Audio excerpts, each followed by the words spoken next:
Hello, everybody. CEO. I'll never get used to that.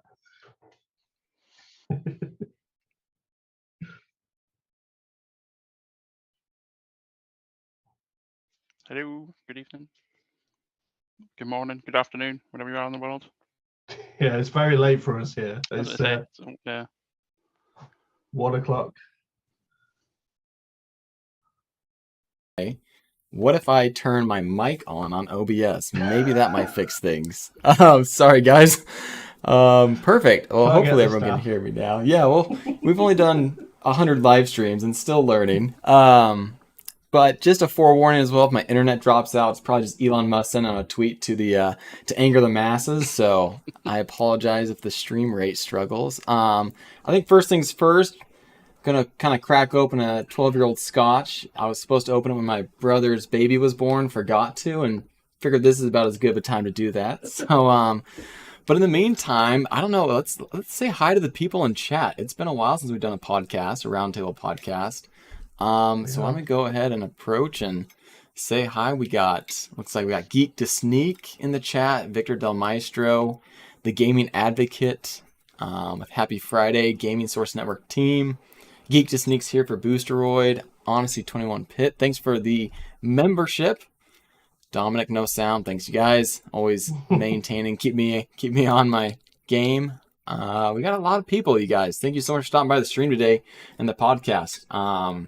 Felt like it was appropriate to come together and bring it up. Sorry, I'm struggling to open this for some reason. There it is.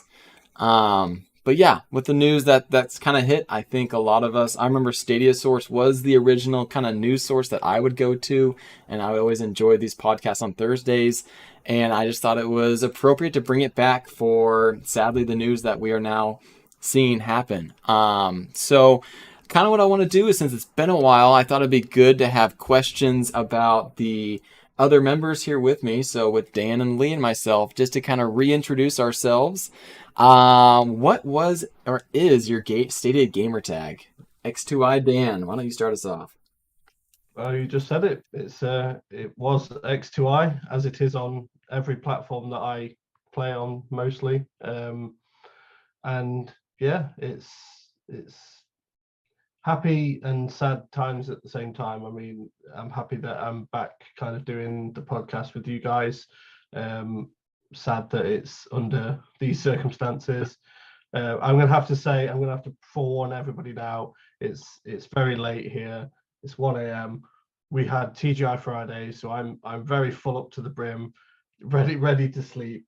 I've not got something quite as luxurious as what you've got. I've got the Fantalemmas. That'll do me for the night. But yeah. Nice. Anyway, on to you, Lee. I actually just changed my Stadia tag to Partner, which has lasted about a week. So yeah. So but yeah, it's what's happened. It's echoes what Dan said. It's sad news, and yeah, unlike you guys, I'm not drinking whiskey or anything like you. I've just got a nice cup of tea to help keep me awake. So that's a nice mug. Very nice mug you've got there. I do. If I feel the need, I do have some alcoholic ginger beer I brought back from our trip to Australia. So my mug just has balls in it. Crack one open. I keep my juggling balls. Well, I brought out the old Stadia Source holiday mug from 2020. I think limited edition. Limited edition, exactly. There's never going to be another one. There isn't. Literally not going to be a 2022.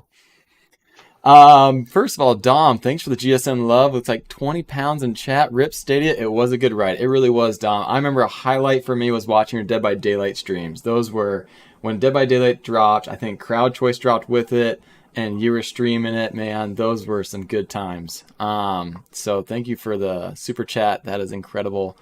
My Stadia gamer tag, I think it started off as Blue Bobs and then became TGCPA for the gaming CPA. I think that's what it is right now still. So next couple questions, I'm just going to throw 3 of them at each of you. when did you hear about Stadia in the first place? I think we've mentioned this before, but let's redo it again.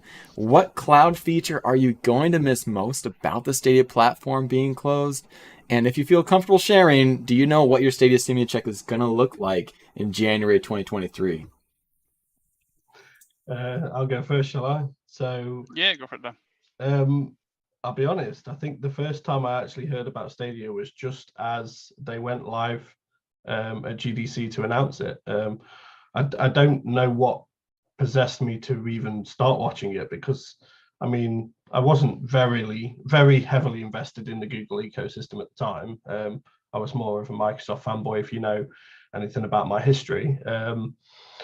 So I decided to watch it, and next thing you know, I'm seeing this console. Well, it's not a console really; it's a service that can stream games, and I just remember being bewildered by how they managed to pull this off with today's technology, and obviously eager to try it out myself as well.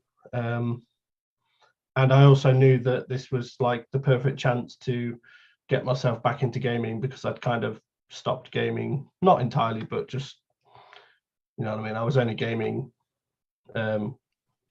every now and then, if you know what I mean. So this it's hard when you have to download my updates and such, you know, it's tough to find time to game.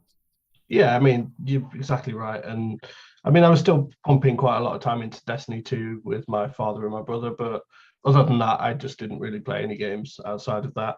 And Stadia looked like an opportunity to play games that, you know what I mean, what with the games lineup for Stadia Pro, playing games I'd never normally even think of buying, and finding some absolute gems. So I owe a lot to Stadia, really. And in terms of cloud features, like, I'm going to miss them all, to be fair. I don't think I have one specific one. I mean, yeah, who can forget playing like Outcasters for the first time with your audience, live streaming, and Super Bomberman, and people being able to jump in from the live stream that were watching you and play alongside you, and getting to pick what weapons you have, and you know what I mean. There's just so many brilliant things that could only be done through the cloud, and when you've got a powerhouse such as Google behind that, it had the potential to be absolutely massive. And like I said, YouTube was one of the only places that you could really do some of these things. I know Twitch is obviously a big competitor, but as far as I'm aware, Microsoft doesn't have, you know what I mean, that kind of integration with Xbox. So we'll come more onto that. I'm going to pop off later on, I think, in terms of what I actually think about it. Just need to wake myself up a little bit first. But in terms of my Stadia stimulus package, well, I totaled up the games. I think the games are going to come to just under £500.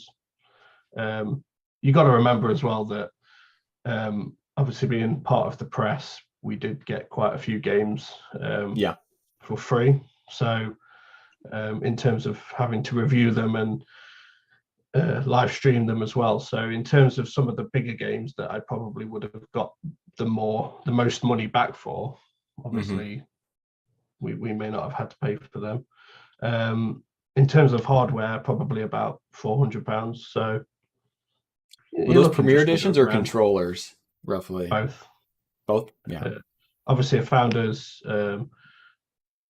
countless Premieres as well. Because basically, whenever I bought one for like family members, I always bought it through my account. So I may have to reach out to them and say, actually, you know, I mean, this is your refund, not mine. Yeah. Silver lining and all that. Indeed. No, it's awesome to hear. Lee, what about you? How are you looking? I first heard it wasn't because we didn't know it was Stadia at that point, but there was a lot of rumors for some time that Google were going to come out with their own gaming. You know, I think at that time there were people saying it was going to be a gaming console, and then we had the whole Netflix for games things, didn't we? And But yeah, no, I mean, I tuned into the very first Stadia conference. I think, as Dan said, it was at GDC, and as soon as I had watched that, I was like, yeah, no, I need to get involved with this. And then if you rolled on a few months to, I believe it was Gamescom, so when they had another showcase at Gamescom, and then the pre-orders went live for the Founders Edition. And as soon as that went live, I was like, yeah, right, straight on there, pre-ordered. And then, to be honest, I think I actually forgot about Stadia for a while, because obviously it wasn't out yet. I was playing other things, and then I think it was about like a month or so before launch. So I thought, oh yeah, I've got Stadia Founders Edition pre-ordered. I better tune in and see what's going on. And then that's when I found people like Stadia Source at the time, Stadia Cast, the Gloria Stadia, Chase, and so I was all down in Stadia news. So that was just like a really awesome time when I really got into it. And tell us what I miss about Stadia. I think just the convenience. It was so quick just to load up, get into a game. You didn't have to worry about downloads, that sort of stuff. I know there's other cloud services there, and I do use them, but none of them are as fast to jump into as Stadia was. And that's definitely something I think I'll miss 100%. I did actually sit and total up my Stadia, what my Stadia stimulus check would be, and it's about £1,060 with everything. So that includes games, Founders Edition, a couple of extra controllers that I bought. So I was actually surprised. I didn't think it was that much. When I looked at it, because it's been, I think in like 2020 was when I spent most of that. It sort of 2021 it went a bit lower, and then 2022 it's got a bit even lower. But yeah, no, I was surprised it was that much, to be honest. Yeah, no, that's what's the highest we've seen? I think I've heard of, was it 3,000? Was $3,000 the dollar amount? I heard of maybe US or Canadian. I think I heard Brian on the Nerf report when he was live last night. I think he said someone had told him about $5,000. Oh wow! I'm sure it was Brian. It said someone had messaged him, said they were like, yeah, $5,000. I think if I remember rightly, people like Jack DeSlip, for example, have bought every single game on Stadia. Yeah. I was just going to say the same thing, Dan. Yeah, Jack DeSlip, I'm fairly sure he owned every single game. Yeah. And he was gifting games. He was a super, super nice guy. Yeah. Well, I would say I think when I first heard about Stadia was the same thing, GDC 2019.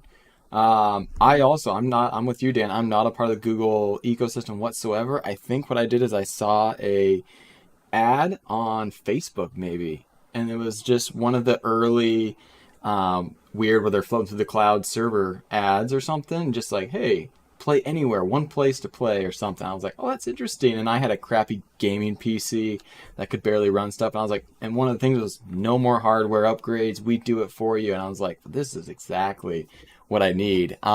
Big shout out to Gaming Advocate, who just dropped $100 super chat, man. Want to thank Dan Lee, Gaming CVTA, and the team for the tireless commitment to creating Stadia Source and Gaming Source Network. Stadia helped push through the industry and also helped forge many friendships, meeting viewers / listeners, and making connections. Eternally grateful. Thank you so much, Gaming Advocate. We appreciate that. Thank you so much. That's incredible. Thank you, Chase. Thank you, Chase. We do appreciate it. But yeah, so then I think I ordered my Founders similar with you, Lee. As soon as it opened, I was like, "This is what I need."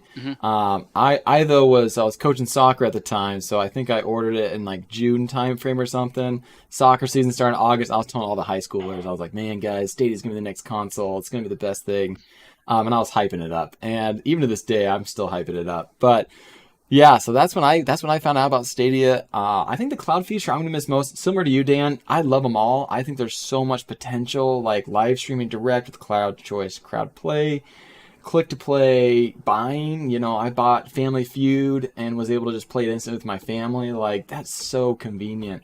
But I think I'm with you, Lee. Convenience. What I loved is Far Cry 6 dropped, and I could just buy it on Stadia, click, and I'm in the game. Same with Cyberpunk. Like, and then what I can do is if I have Ubisoft Plus, which I did, I would claim it, play it immediately, and then I download my game in the afternoon time when I wasn't playing, I was working or something, and then I would either possibly play it on my PC then because it was a little bit better quality for me having a gaming rig at that point. But being able to just buy it and then I could go play it. I went to Hawaii. I played Black Flag in Hawaii. Like these kinds of things that you just can't do with your local hardware. I think the convenience is going to be the biggest thing that I'm going to miss personally. So, and then I think as far as my Stadia Simulator check, I think I'm up to $1,300 in games and about 200 in hardware. I think I bought 2 controllers. One was discounted. It was the $9.99 for a controller. And then I bought a, I want to say a Premier. No, I don't think. I think my Premier editions were free with Cyberpunk promo and Resident Evil Village. I was going to say I had quite a few of them as well. I was like, not going to get them refunded, are we? Yeah, no. So I think I'm about $1,500. So when I told my wife that, I don't know if she was happy we're getting the money back or upset that I spent that much money on gaming in 3 years. But either way, it's been fun. I've really enjoyed it, and again, it's just sad. It's over 3 years. You've got to think. Yeah. They haven't just gone out and spent $1,000 in one go. Yeah. No. Exactly. It looks like Bat Pixie has spent 920 Canadian for him. So yeah, he's up there with us, and that's just like. Man, which we'll talk about it later, I hope, and that is like what, in my opinion, it's like what happened financially with Google. As far as if they're bringing in revenue, I'm curious as to how much they were spending and hemorrhaging money to get to the point where they're like, we need to close these doors. Because in my opinion, I thought it would just be running on its own. They already have the servers, like they have this space that's not being used, which is why I thought they were running Stadia in the first place. So why did they not? So I guess the first question in regards to with Stadia shutting down is, how did you initially find out, and what was your gut reaction? Lee, let's start with you. How did you find out about the closure? I was in the middle of cooking dinner, and I was watching. I had my phone propped up next to the cooker, and I was watching Rock. Rock had his 5 o'clock live show that he does, and I was just listening to Rock, and I dropped a couple of comments in his chat, and everything was good.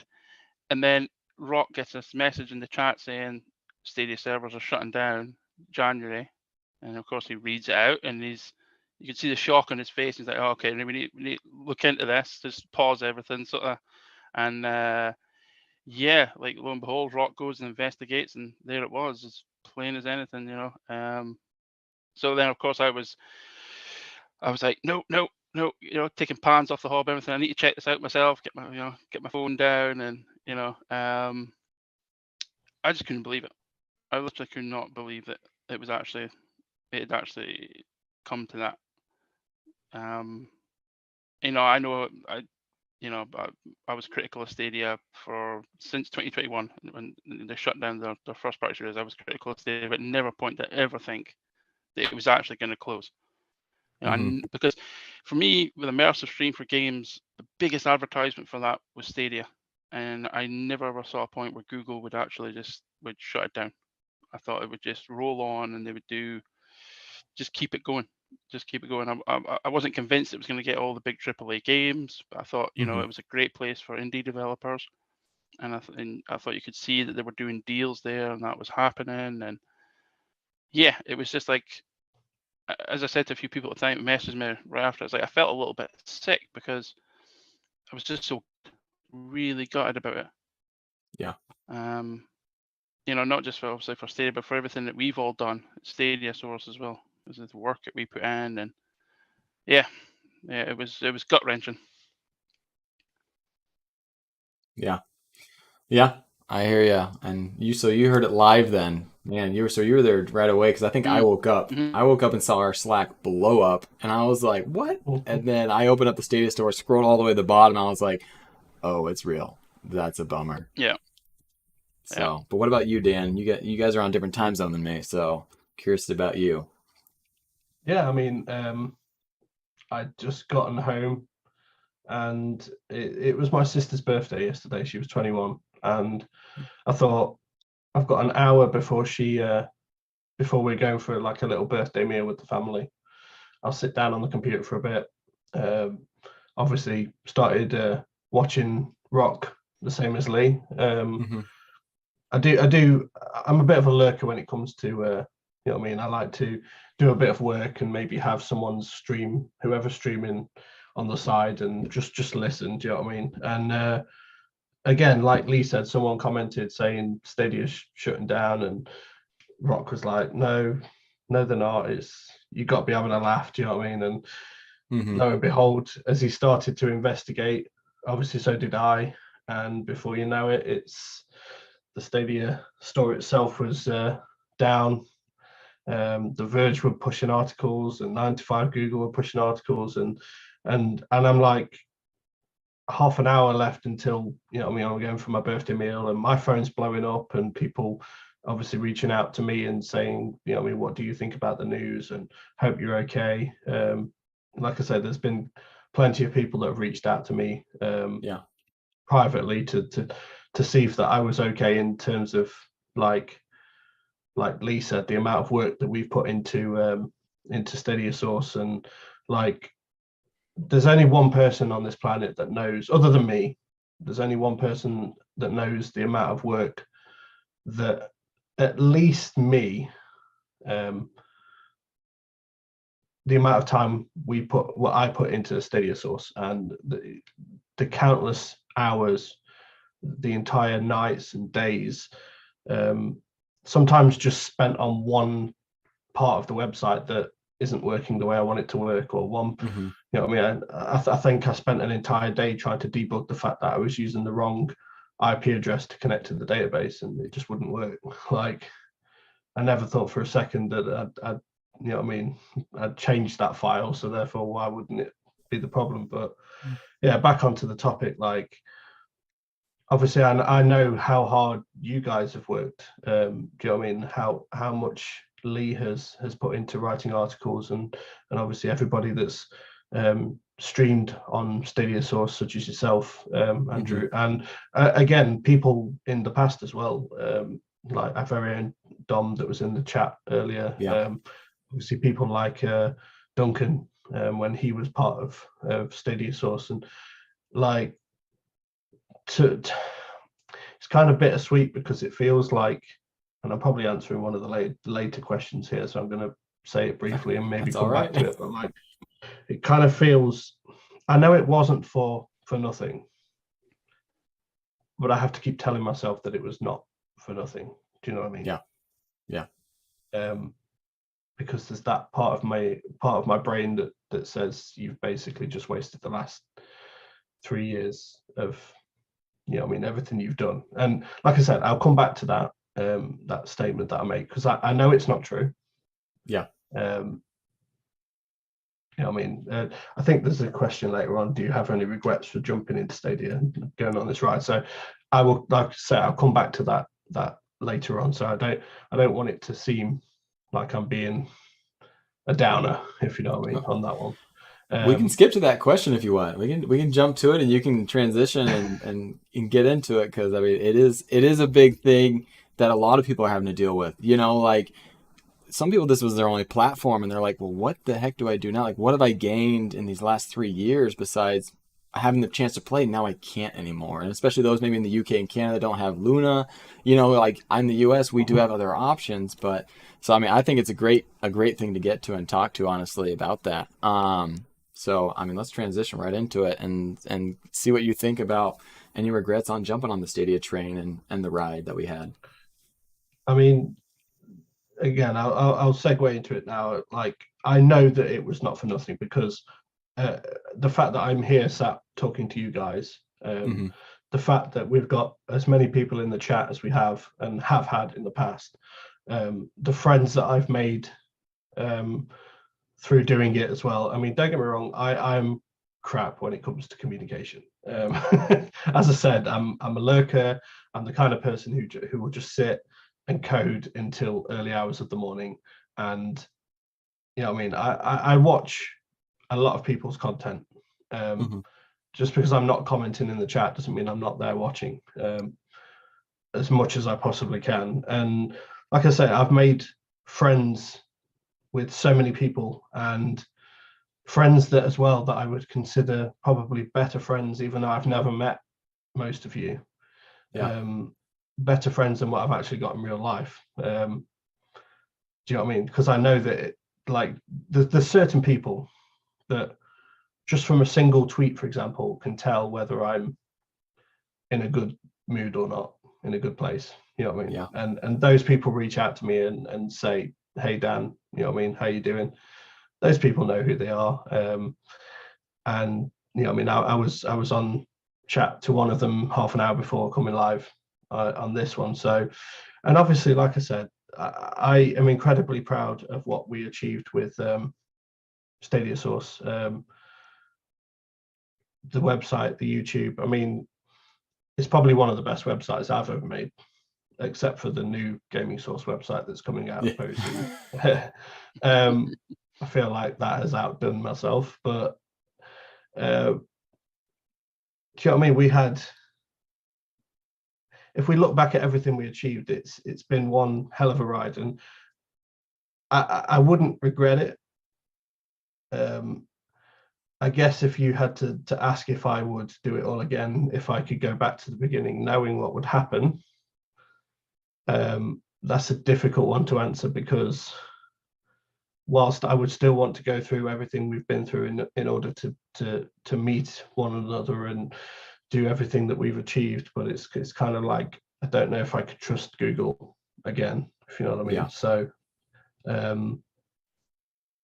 but yeah, I'll let you guys talk for a bit and tell me what you feel. So I feel like I'm talking too much. No, you're doing great. Lee, what are your thoughts on the any regrets with jumping on Stadia? None whatsoever. And not even, you take the gaming side of it, and you push it to one side, and you take Stadia Source, and Stadia Source, as Dan says, it's been an absolutely amazing ride, even even for someone like myself. The things I've been able to do thanks to Stadia Source, and thanks to Dan for trusting me, and just letting me go and do these things, because I've built relationships with game developers, game publishers, interviewing these people. I've had video calls with game developers, and got some great insight into the industry, and it's things I never ever thought I would ever do. But thanks to Stadia Source, that allowed me to do that, and it was just amazing. Like, I always used to joke to people, and my wife especially, that like Stadia Source was pretty much my second job, because even when, like, if there's not articles going up on the site or whatever, I'm chasing PR people, I'm chasing developers, I'm trying to get that next story, I'm trying to get that next interview, trying to find out this information for this, and can I get a release date for that? What's happening with this game? I must have been a PR person's nightmare, because I was always chasing. But as I said, I've met some fantastic people because of it. And first and foremost, like the Stadia Source team, like the whole team are just amazing. And as I said on Twitter the other day, I thank Dan and Adam, Original Penguin, and Duncan, because you were the three that brought me into Stadia Source originally. I actually had a little WordPress Stadia news blog that I was doing, and I think it was Adam that messaged me, and he was like, "Hey, do you want to join the Stadia Source team?" And since then, it was just like a roller coaster, an amazing roller coaster. So I have no regrets whatsoever. And if I could go back to the beginning, as Dan said, and knowing what was going to happen, would I do it all again? Yeah, I think I probably would, to be honest. Yeah, I would, because I'm speaking as though it's going to stop. I mean, it's not that. There's things that it's not going to stop, as Dan says. We're going to keep going. But it will be sad, just because some of the relationships that I did build thanks to Stadia and Stadia Source will obviously now probably cease. But yeah, no, it was amazing roller coaster, and an amazing one. Yeah. Oh, and here is Florida's finest F Tendo. Looks like he's still connecting his audio. I won't put him on the spot quite yet. Yeah, no, I would say I'll go ahead and answer the question as well if I have any regrets. So my story is I had just kind of started streaming a little bit when I found out Stadia was going to come out, and I was like, they had made the direct to YouTube quote that they were going to allow you to stream directly to YouTube, and I was like, hey, I should start a YouTube channel and start streaming. And I want to say I think I joined Stadia Source maybe like early 2020. I remember Avery had posted in our Facebook group that I was a part of, hey, does anyone want to stream for Stadia Source? And I was like, hey, that'd be great. I'll send an application. There's no way I'm going to get an interview. And sure enough, interview with Avery, and since then been streaming. And I think what I'm grateful for with Stadia is bringing me into the content creation world. It's been a blast just learning things, and being able to live stream has really kind of brought out, Stadia Source has really brought out a quality within me I didn't know I have, and a characteristic within me I didn't know I had. I'm a very introverted individual. I'm not a very, I go to a party, I'm going to sit back and just drink my drink, and if someone comes up and talks to me, I'll talk to them, but, but allowing to, content create, I think, has made me become a little more extroverted, be a little more comfortable. And that's big to Stadia Source, because without that kind of weekly regiment, and having the, being able to talk with 13 viewers at a time, and having that experience and the support of everyone in chat has always been incredible. And it's just, I think that's one thing that I've appreciated about Stadia bringing me in. And as far as any regrets, the only regret I have is I didn't buy every game on the platform knowing it was going to get refunded. That's my only regret. If I'd known that from the start, I would have been, buying them all. But if we had to do it again, I would 100%, because like a lot of you have said, we've met a lot of great people along the way. We obviously, you can tell there's at least 13 people in chat right now. We've had videos where there have been 100 people in chat, and it's been so much fun to meet everyone, meet the friends along the way. And although it can be tough after 3 years having to close down one portion of the Gaming Source network, especially the one that brought us all together, at least we were brought together, so now we can continue on to better and bigger and better things. And that's just the idea and the ideal situation out of this. So definitely bittersweet, but I personally would also, I'd probably put myself through it again, even though right now when I found out, I was like, oh, that really hurts, because the reason I got this was for these convenience features and being able to game on my TV with my wife and my sister-in-law or wherever, and that's all going away. But I think in the end, something, there'll always be, I think cloud gaming is just going to continue forward, and it might not be Stadia, it might be Ubisoft launches their own cloud product that hopefully works with my Chromecast with Google TV, hopefully, so I don't have to buy any new device. But hopefully F shows up. I think his audio is not working right now. Yeah. But so let's get to the big question as far as what went wrong. Kind of what, in your opinion, went wrong, or what mistakes were made and opportunities missed. I know we've talked about it throughout the years as far as, hey, logo gate happened here. Big opportunities dated to kind of get your logo out there. What kind of things like that were missed by Google, that would have maybe solidified Stadia's position in kind of the gaming sphere, which is a very competitive one with, companies that are been here for years and continue to improve and impress. So, Dan, what do you think? Where do you think Stadia really went wrong there? It's hard to pick just one, to be fair. Yeah. I mean, I can't remember whose stream it was, and I apologize deeply if this person's watching. But there was someone who basically said that when Microsoft entered the gaming sphere, someone must have gone into that boardroom and said to the executives, if we're going to do this, then we have to do it properly. We're either in it or we're not at all. And I don't feel like the same conversation would have been had at Google, because it definitely seemed we're not being given the same access to funds and resources than what they actually needed, in terms of getting the big games to the platform. I get why Google were probably reluctant to spend millions and millions of dollars in bringing games that the other platforms such as Xbox and PlayStation probably take for granted. But that's just the nature of the beast that they decided that they wanted to try and fight, I guess. Yeah, logo gate, not having the most basic of logos, i.e. Stadia on the trailer. So there's genuinely people that I've spoken to in the last week alone who still haven't had a clue what Stadia was. Yeah. We've just had a new guy start working where I actually work for a main job, who is a gamer, and he had never even heard of Stadia. And so advertising, I guess, is another thing where they seriously lacked. Like, I don't think I saw one advert, except for maybe Google ads at the side of websites. I didn't see an advert on TV for it. Maybe there was an ad before YouTube video, but it was once in a blue moon.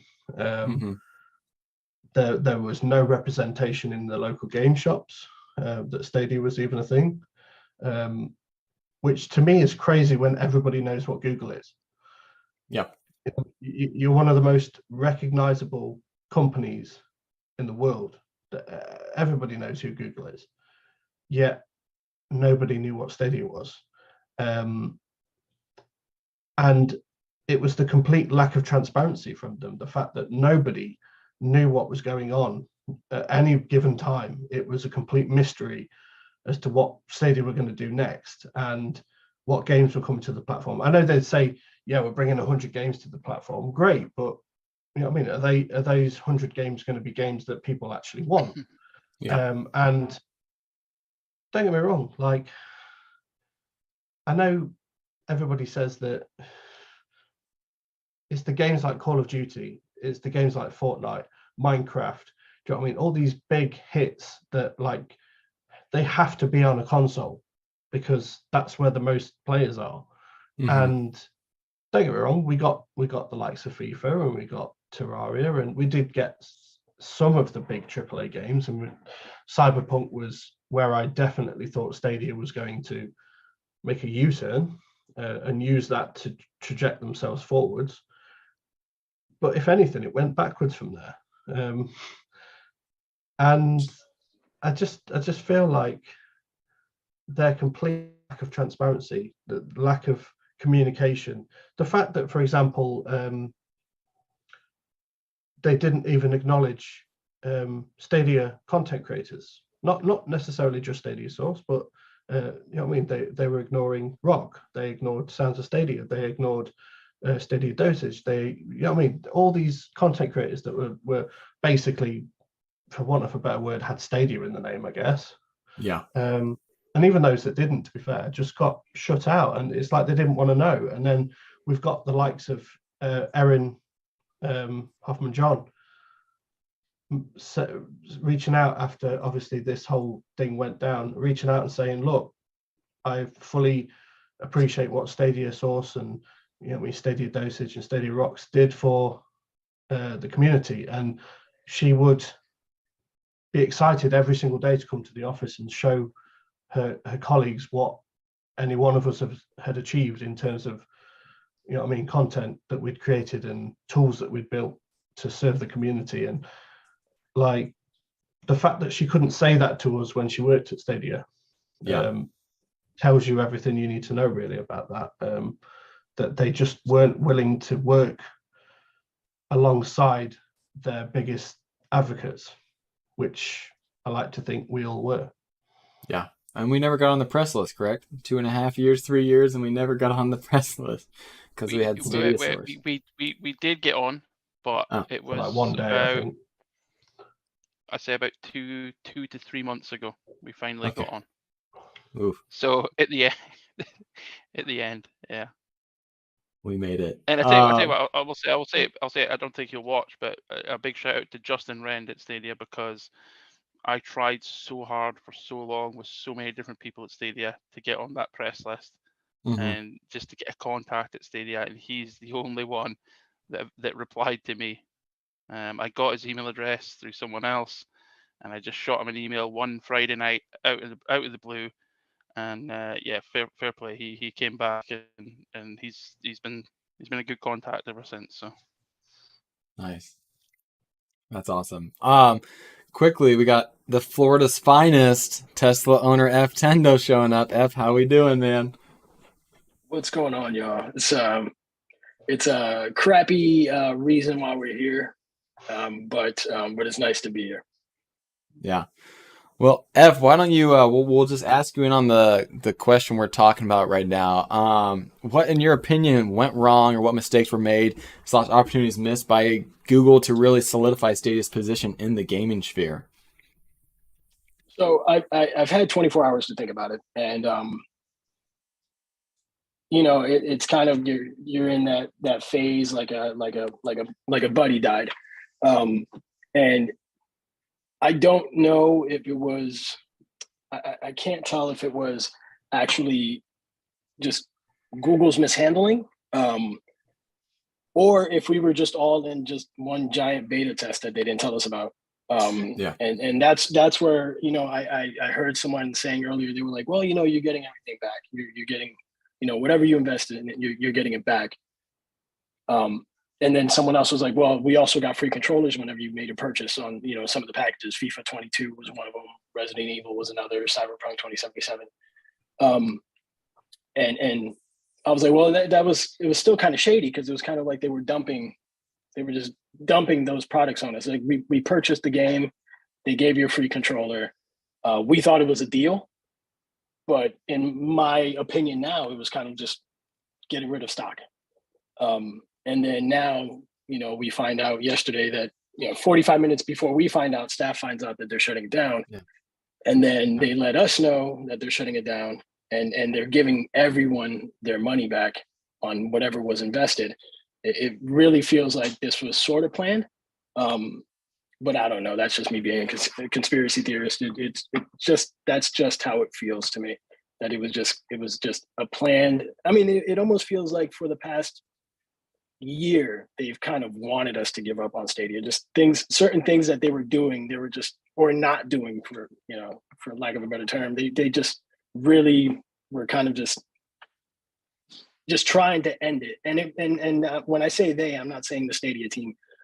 It's Google was just trying to kill it slowly for about a year, and not even slowly, they're trying to kill it quickly. But the Stadia 100 people, the Team Stadia people, the people that really just loved the platform for what it was, and what it was giving people that weren't able to purchase a PS5, purchase an Xbox Series X.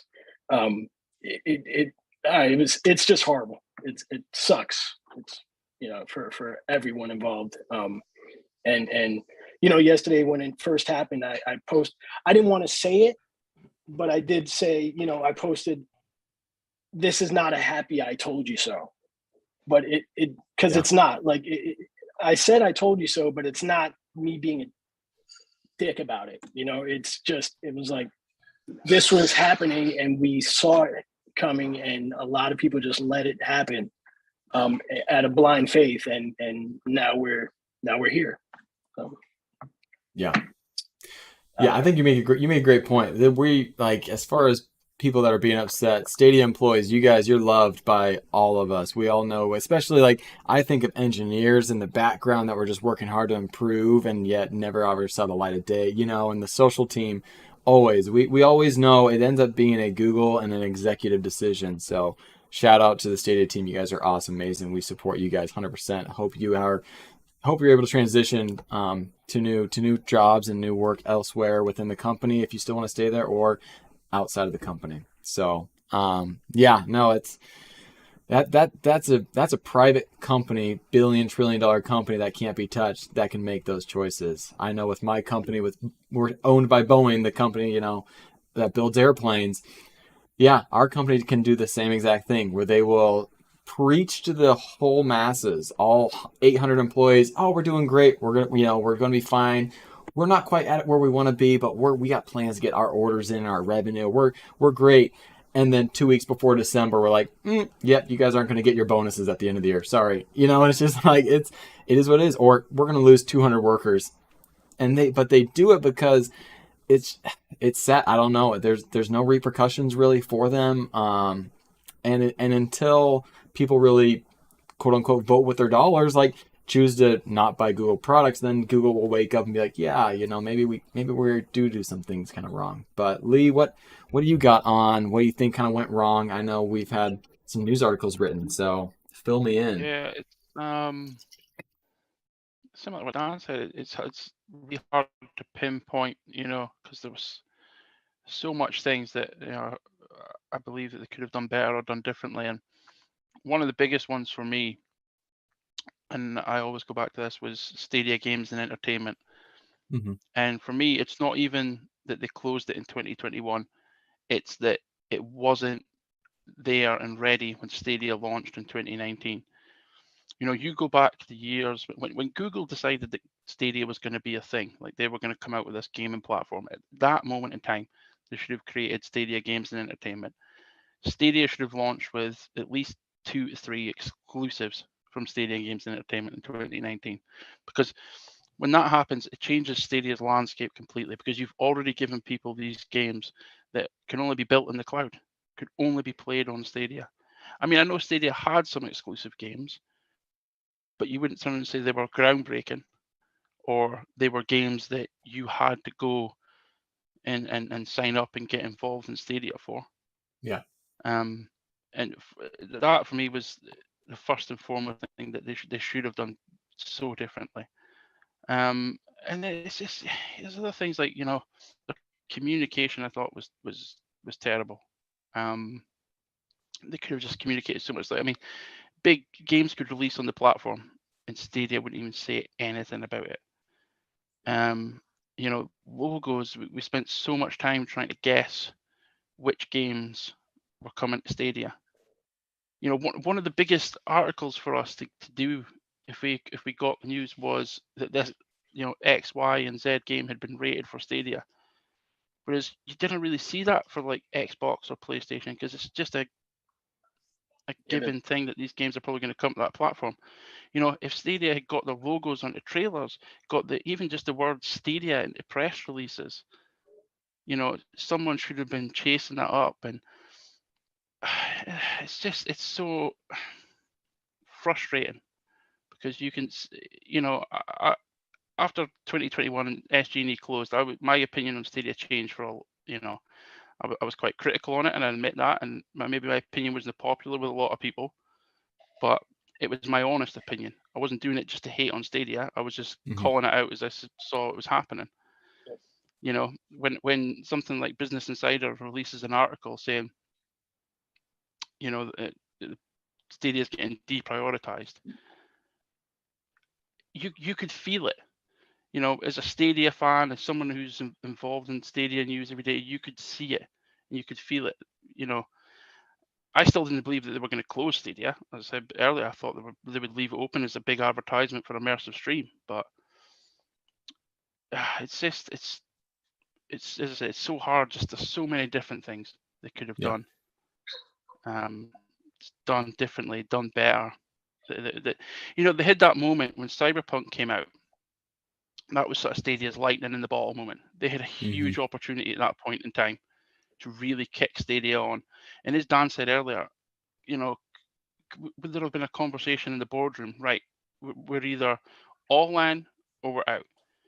And if at that point in time when Cyberpunk had dropped and people were now actually talking positively about Stadia, like Stadia was the place to play Cyberpunk. It was one of the better versions to play at the time. And if Stadia had just said at that point, right, let's use this, let's double down on this, let's go out, spend a bit of money, get some big AAA games, get Call of Duty, get Fortnite if we can, do what we need to do. Because as you said, it's $1 trillion company. Yeah. What would it have been to go out and spend a few billion for Google just to do this? It wouldn't have been nothing to them. Or even open up Google Play Games to get Fortnite. Do something. Yeah. Yeah. So yeah, I'm a frustrated figure. Figure in that sense. Well, I think Oh, go ahead, Dan. Just before you go ahead, Andrew, I think the biggest thing that's going to affect me is my trust in Google going forwards. I mean, how can I believe anything that they say when they have clearly said to us time and time again that Stadia wasn't going anywhere? Like, obviously there's going to be certain things that I'm reliant upon Google for, such as YouTube and the fact that my phone runs Android. But outside of those necessary things, I don't know if I can continue to support Google in terms of things that they might release in the future. And also they have burnt any type of bridge that they are likely to ever have in the future. If they decide they want to get back into the gaming world, they are seriously going to have to put their money where their mouth is and prove to people that they are serious if and when that next time comes around, because no one will take them seriously. No one will trust them. No one will want to do business with them. And I've got a feeling this might also hurt other areas of their business as well, in terms of, like, people will see what happened to Stadia and think, okay, what we're doing is not necessarily gaming, but what is the likelihood that Google will just drop this in 3 years' time?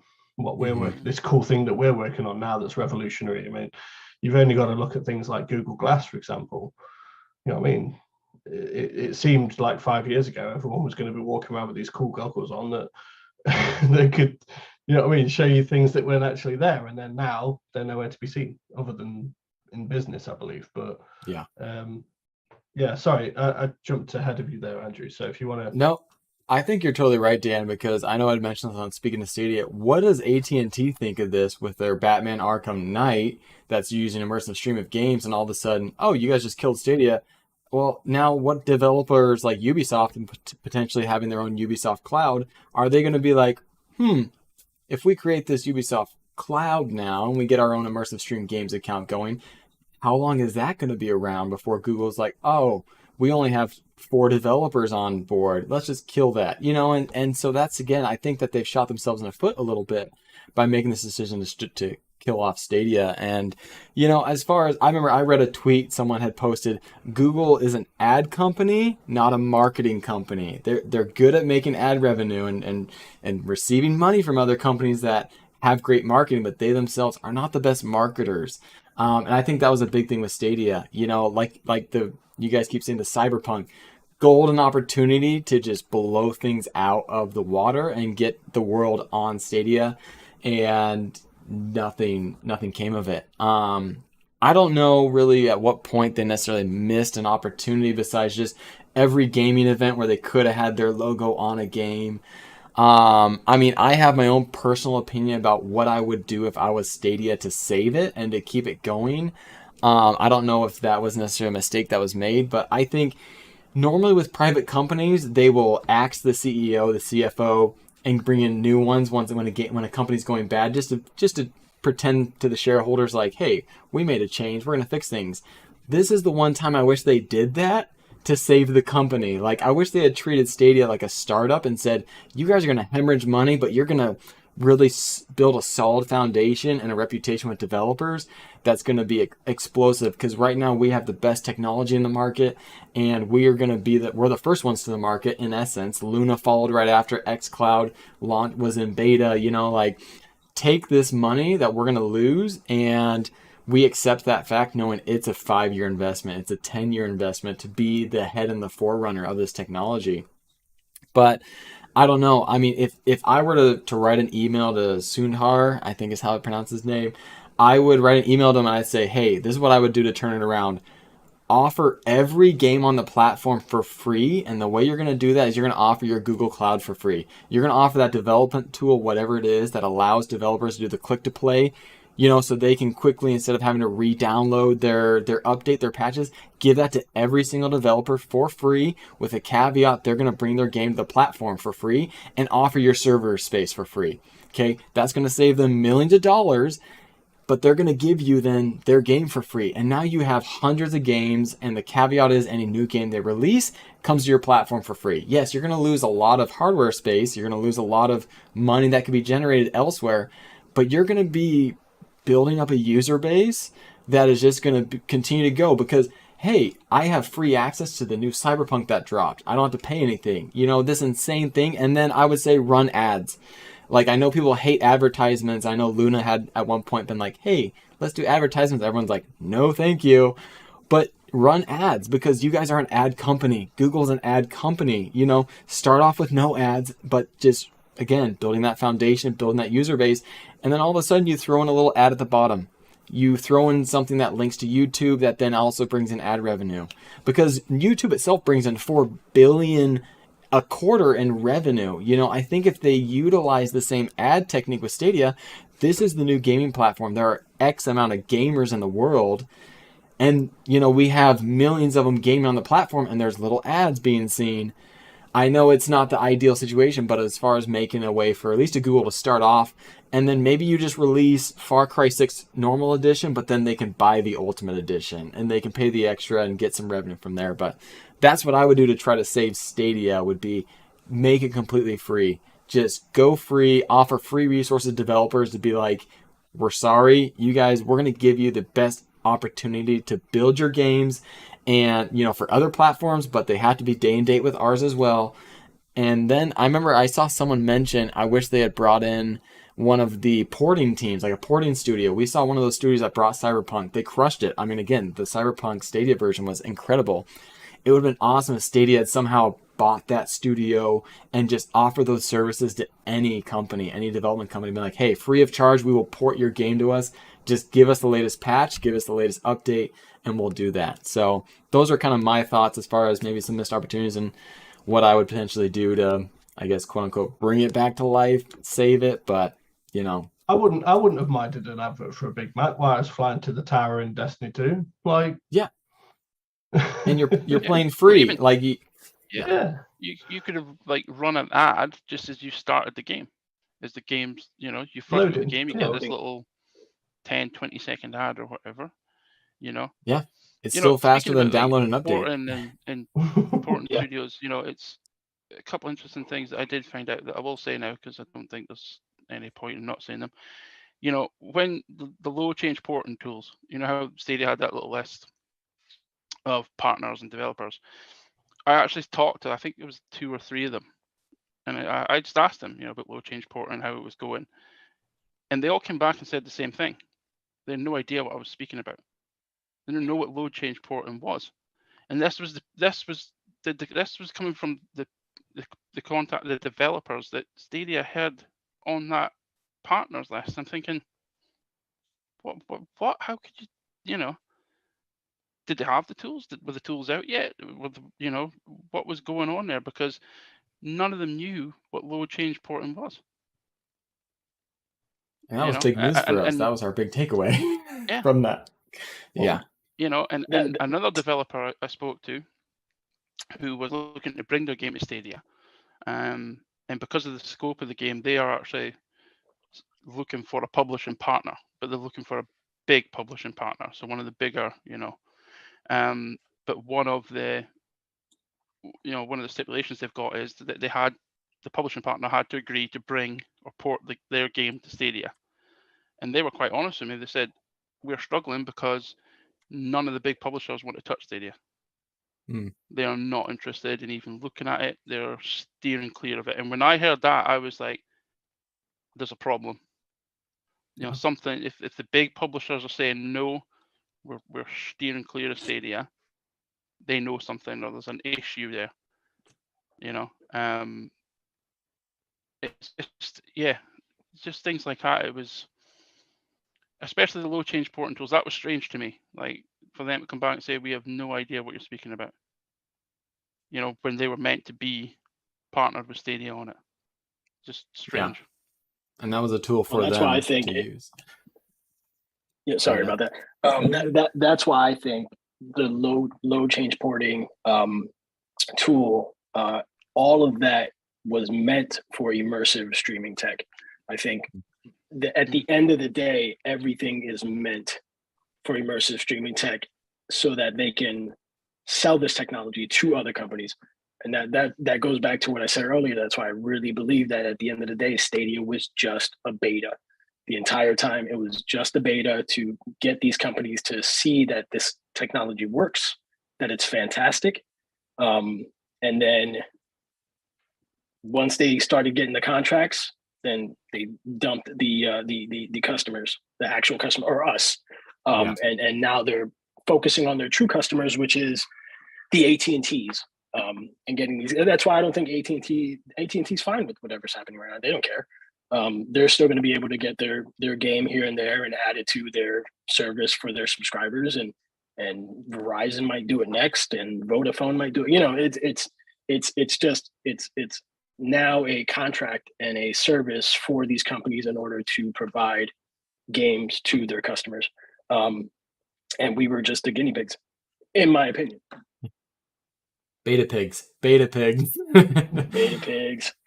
Yeah. I mean, for me, it's always been the case of I like having all my games in one place. Like, I like having all my achievements for games that I've played in one place. And like, some people, they kind of flip between different platforms and different consoles depending on where the games they want to play are. I mean, yeah, I guess in some respects I do that. If I want to play Pokemon, I have to play on Switch. I don't have a choice, but for the most part, if everything was in the same place, that's me sorted. So when I heard about immersive streams for games, it was like I was more than happy for that to be a thing, as long as the games eventually came to Stadia. Maybe they could have some sort of exclusivity to them in terms of, it will be on AT&T's website for 6 months, and then after that it can be on Stadia as well. That made complete sense to me, because they're paying for the exclusivity, and given that it already runs on Stadia, like hardware and software, they would literally have to do nothing additional to get it onto the Stadia store. So, but I knew from the day I saw the word immersive stream for games that, like, it was kind of downhill from there. And I've known it for a long time, and I've told myself, it wasn't going to happen. And to be fair, this is one of the exact reasons why I don't really comment too much on places like Twitter. I don't get involved in all the beef and all the drama, because of that very reason. I will have no drama to get involved in anymore. As I said, I posted this morning, in my headspace daily was a huge chunk of it was Stadia Source, that next piece of Stadia news. One of the first things I do once I'm up in the morning, showered, ready for work, sitting at the breakfast table, is I check the game ratings to see if there's any new Stadia games rated. And this morning, it was gone. It was just like, it wasn't there. Because it just, and it, as I said, it sucked. It really sucked. It was just such a strange thing to explain. But yeah, it was just, that part was just gone. Because it just felt like, well, what's the point now? There's no point to it anymore. For us in the Stadia sense of things, it's just. Now it's who's bad mouthing Stadia on Twitter. Anybody that knows me, my reaction has just been a straight up middle finger to anybody that was responsible for this happening. Probably not the best thing to be doing. I've seen some choice words from you, Felix, as well. It was one of those things. I think it was a knee-jerk reaction from me, at least. I think my first tweet when I read what was happening was F you Google, or F you Stadia, or something like that. A few people called me out on that and said, like, maybe you shouldn't have wrote that, but it was just a knee-jerk emotional reaction. it was that instant moment where, like I said, I felt like everything that we'd done for the past 3 years had just been ripped away from us for no reason whatsoever. I still am angry and upset about what's happened, and I'm angry that people, don't get me wrong, businesses are businesses, and that's how business works. Like I work in a business that's on a large scale as well, probably not as large as someone like Google, for example, or others, but it's just one of those things, right, where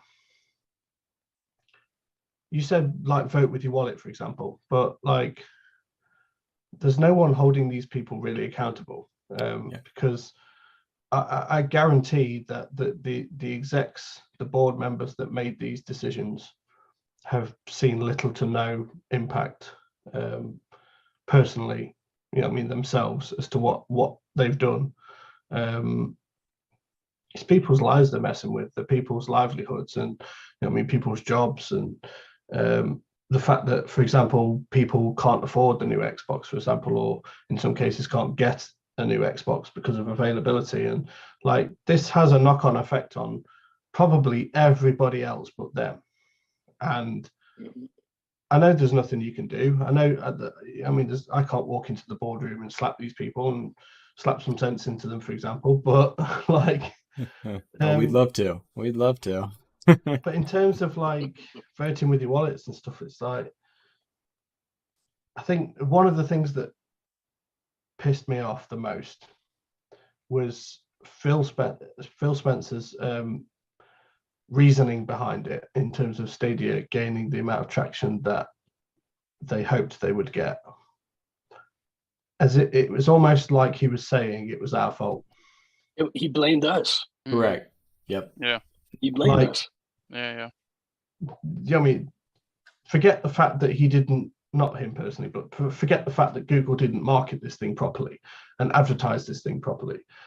You said they're an advert company, like, they've got all their AdSense and stuff like that, but yeah, I didn't see a single ad for it outside of, the places where people were already knew about Stadia, for example. And it's like, to almost feel like we as consumers were responsible for the death of Stadia, when we've done nothing but support it, and everything we've done for it, everything that the other content creators have done for it, and even just the bog standard player who just wants to, boot up Destiny 2 and play for a bit, like,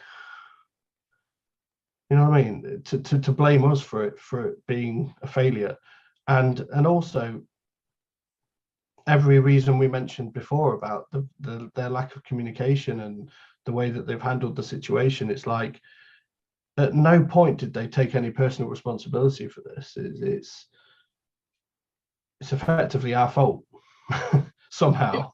And no one can put these people, in their place. Phil Spencer's he'll show up somewhere else and wreck another console, and like, when does it stop? When does it end? When does someone finally say enough is enough? Like, Unfortunately, we can't do that as the bog standard person. It's hard to vote with your wallet when they don't need what's in our wallets. Google doesn't need it. They're getting paid from everyone else. Like, it doesn't. We don't matter to that company. And that was, when you said you weren't very vocal on Twitter, I was quick to jump in and get into a fight with somebody on Twitter. And I actually, I went back yesterday, and I kind of thought about it. I went back and I unblocked pretty much anybody who I had differences with, and because I feel I'm in pain the same way they are. Even though I may have said one thing, you may have said the other. At the end of the day, we all lost something, and it's really crappy. And to say it's easy to say, oh, next time we vote for, well, you know what? I'm not going to buy the Pixel 7. They don't care. They don't care. I'm not going to buy the next Nest. They don't care. They're getting their money from ads and other things. I don't know. Sorry to jump in on that. I just had to say that. So I think we alluded to it earlier, the fact that, like, there's still people that I talk to this day that don't even know what Stadia is. And like, you know what I mean? If you count the amount of people that know what Stadia is versus the people that don't know what Stadia is, like the people that don't know what Stadia is, I'll be honest with you, a lot of people probably found out what Stadia is because of what happened yesterday. I mean, I had a few people come up to me and goes, "Oh, have you heard what's happened to Google?" And it's like, well, okay. So yeah, I said Phil Spencer. I meant Phil Harrison. Sorry, I always get those two mixed up. I'm so sorry. But you're not the only one, mate. Yeah, no, there's nothing wrong with Phil Spencer. He's good bloke. But yeah, and I forgot where I was going now. Yeah, so there's people that have gone, okay, I've only just learnt what Stadia is, and it's already shutting down. So the people that obviously we're going to say, okay, I'm going to stop buying the next Pixel, I'm going to stop buying the next Google Nest and stuff like that. Like the amount of people that never even knew what a Stadia was and have no idea what happened yesterday, they're still going to go out and buy the next Pixel phone. They're still going to invest in Google. So like you said, they aren't even, they're going to lose a bit of money from refunding us our games and hardware. I mean, I guess the way to tell whether they're going to ultimately make a loss or a gain from this whole roller coaster we've been on is the amount that they've spent bringing games to the platform versus the amount of money they generated through subscriptions, Stadia Pro subscriptions. And if they had like investors or anything like that, you know what I mean, outside investors that they may need to pay some of that money back, or you know what I mean. So well, and the kicker is, interesting thing there, Dan, is a couple of developers have hinted that Stadia have said that they could get their development costs back for the games that for the games they've brought to Stadia, which is in fact it's true. I mean, it's a fantastic move from Google to do that. Yeah, but it will cost them a good amount of money. Yeah, that's the that is the kicker, and that's what I think is because Google would only collect 30% of the game revenue, but they're now refunding 100% of the game purchase. You're losing money right there. It's like, yeah, I can't imagine the extra, like that's a part of the finance part where I'm not understanding. And like, unless there was only 100 gamers that bought $100,000 worth of games, like, yeah, maybe it makes sense to just cut your losses, but there's quite a few people that posted they bought a lot of games. We've only seen a small representation of what I think the whole gaming user base has been. So I can imagine there's millions of dollars that are going to be refunded, potentially, like you said, at which they should do refund the devs, which again, Google didn't have to. I remember that I think they mentioned it in one of the very early presses back in 2019. Well, what happens if you guys close?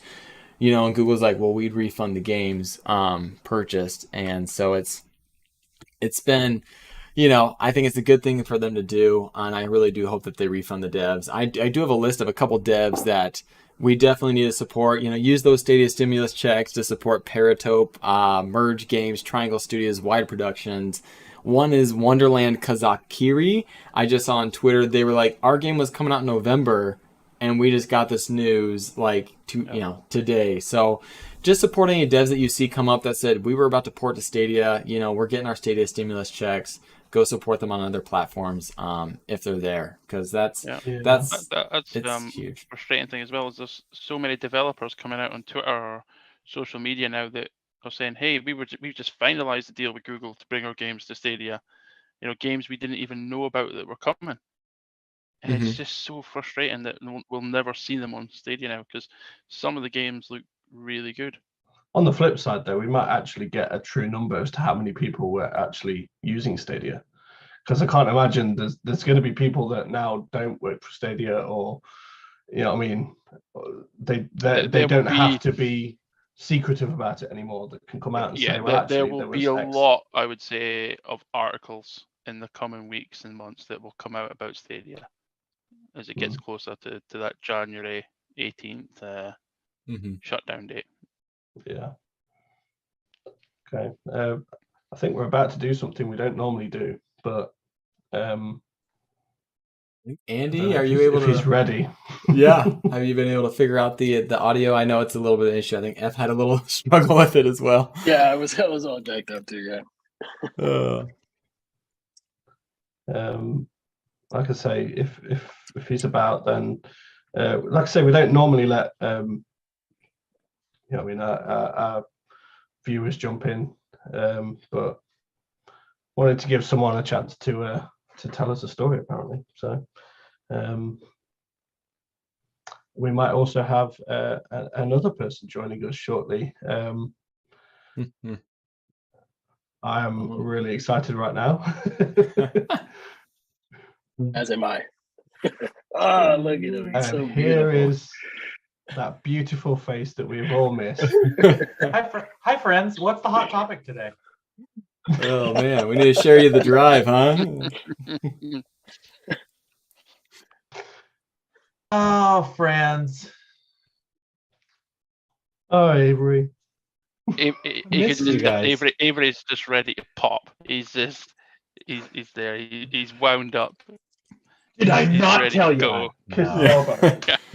Yes. You know what though, Avery? I think I saw it was Chalk or it was the other manager mentioned the all ships rise comment that you like to mention. I think I saw them tweet that out, and I was like, it reminded me of Avery, and I was like, they probably watched every single round table and heard Avery say it. Oh, I'm sure. I look at it this way: if you a ship that sinks also causes the water level to rise, right? So.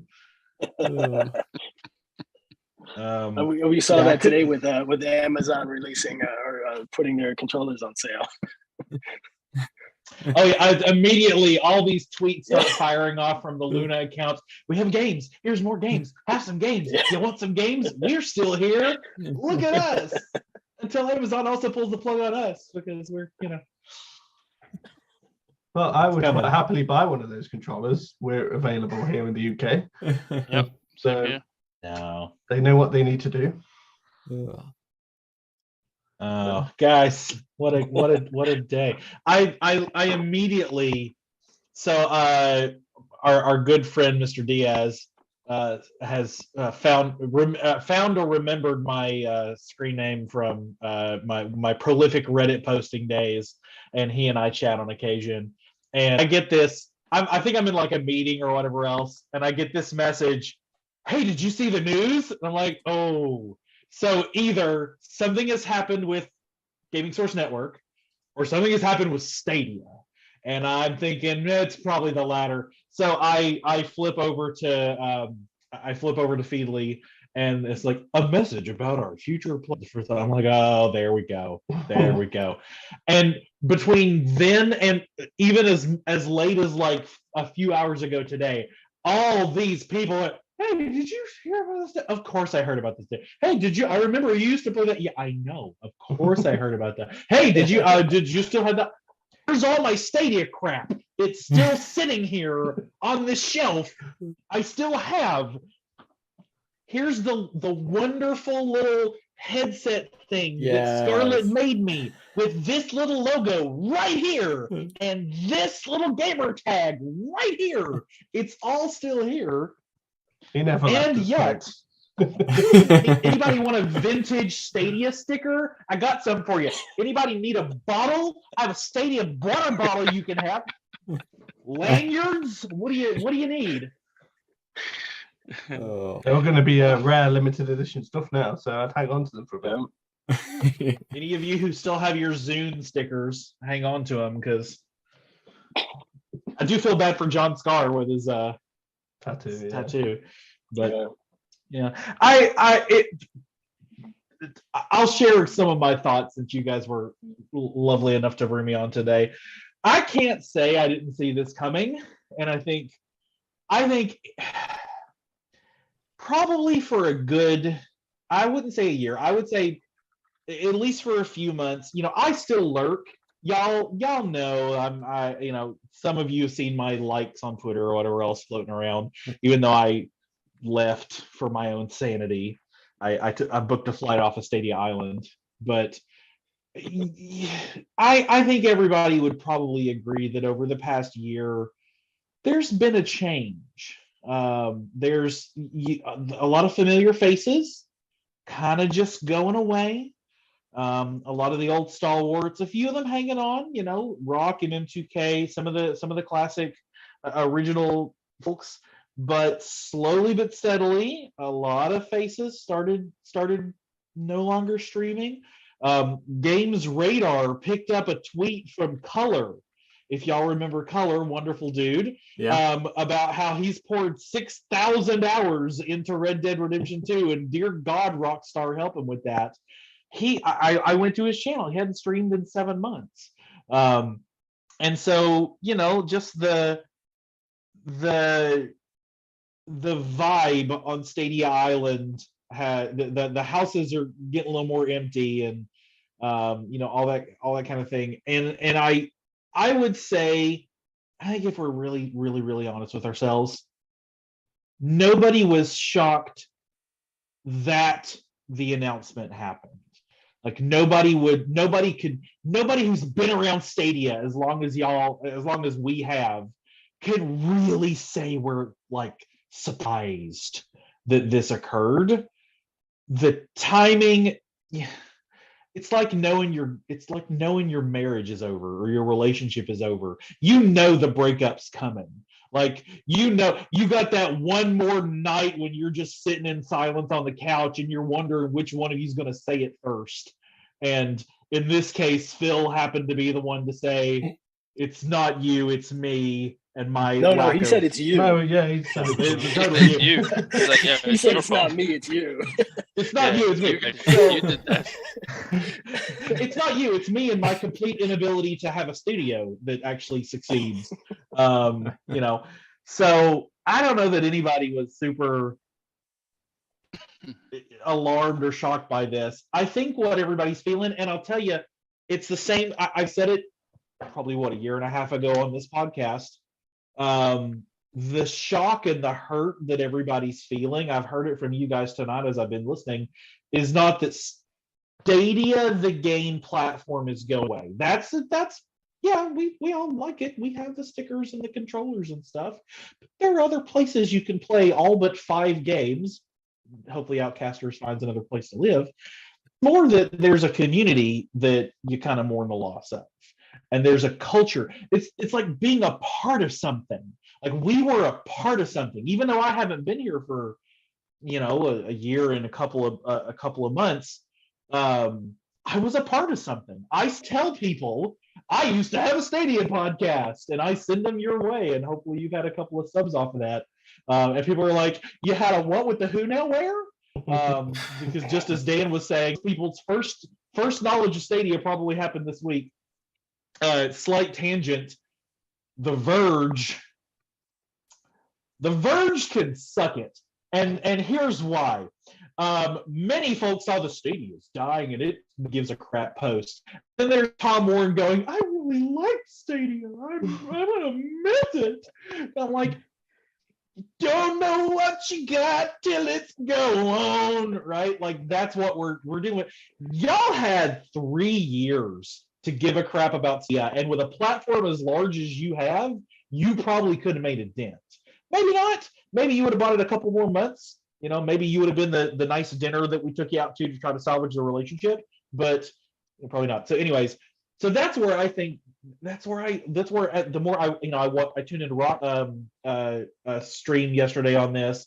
I tuned into the CGX stream and a couple other ones, and it was just, everybody was just more like, we knew it was coming, and it sucks to lose all of you. Like, that's the thing, particularly for the folks that are like, I stream on Stadia, and Stadia is the only thing I do. I got nothing now. Like, it's real rough for those folks. So that's kind of my thought on it. It's not a surprise, not a shock, just kind of sad. It went out with a whimper, not even a bang. Yeah. Diatribe over. So I think Andy's trying to say something. I can't hear you, pal, but I don't know if that's just me or. Yeah, no, I couldn't hear him. I think it says his mic's muted, I think, on my screen.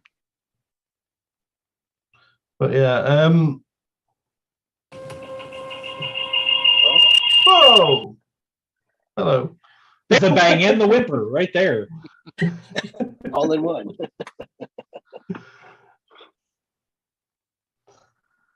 Yeah. How about that? Is that any better? Nope. No. You need to mute the speaker from which this Zoom is happening so that you can't hear it, but you can contribute to it, which is going to be a real challenge if anybody tries to speak to you. I'm on Zoom all day, every day, Zooms and Teams, and like this is my life now because I'm 100% work from home. So. Or is it because he Very has nice. two Andy accounts? What if we mute this one? That might work. I left streaming just in time to get a completely work from home job that would be make it very easy for me to stream anytime I wanted. Yeah, sounds about right.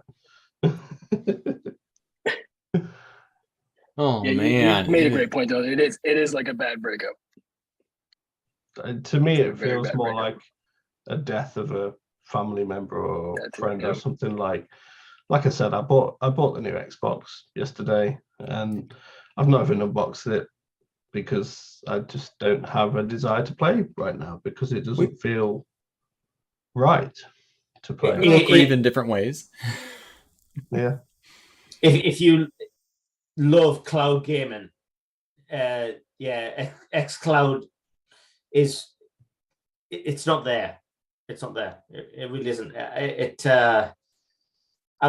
Recently, me and my wife were getting our house done, and we moved into our parents, and I didn't take my Xbox or anything down there. I took my Stadia.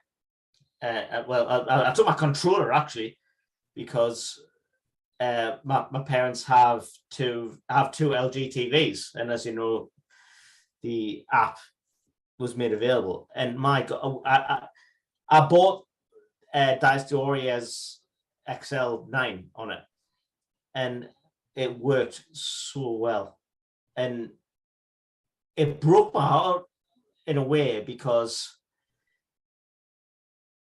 I started playing Dynasty Warriors back on PlayStation 2, and I could still enjoy this game.